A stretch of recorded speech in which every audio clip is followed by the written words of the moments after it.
Ал атасы қымыздан алыңыз. Ой, рахмет.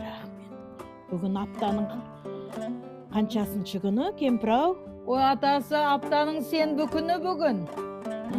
Немерелерімді сағынып, мына қамшымды өріп, соларды кеп қалады десе онда. Ой, айналайын, уағалейкум ассалам. Ал, немерелерім, мен сендерге дастарханға бата беріп жіберейін, е? Ал, қолдарыңызды жаямыз.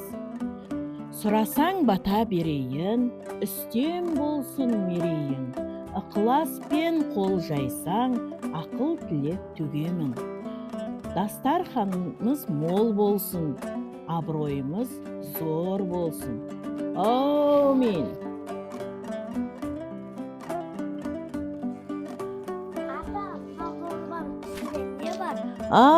Бұл дорбаның ішінде асық бар. Бұл малдың асықты жілігінен алады. Балалар, бұны мен сендерге жинап қойған асығым.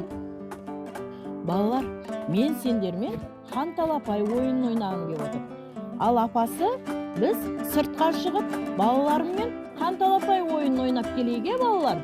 Атасы, айналайын, сен немерелеріңге асық жинасаң, асық салатын дорба тіктім мен. Немерелеріме берейін. Балалар, менің қолымда асықтар бар дорбада. Бұл асықтың ішінен бір асығымыз бар. Бұл асықтың түсі қандай, балалар? Қызыл. Бұл қызыл асықты хан асығы деп айтамыз, е? Мен қазір осы асықты ортаға тастап, талапай деп мына жерге тастаймын. Ал сендер аласыңдар, егер қызыл асық кімге түссе, сол бірінші ойынды бастайды. Ата, есіме түсті. Бала бақсада хан талапай ойынды апайлар маған үйреткен. Ой, жарайсың балам.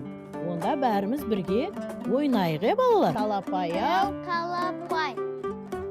Табылды ойналып, асықты алға сасамыз, талапайға басамыз.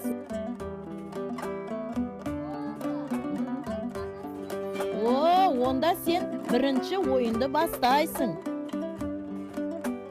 Балалар, міне, сәл тіземізді түсіріп, дәлдеп атамыз. Көріңдер ме, балалар?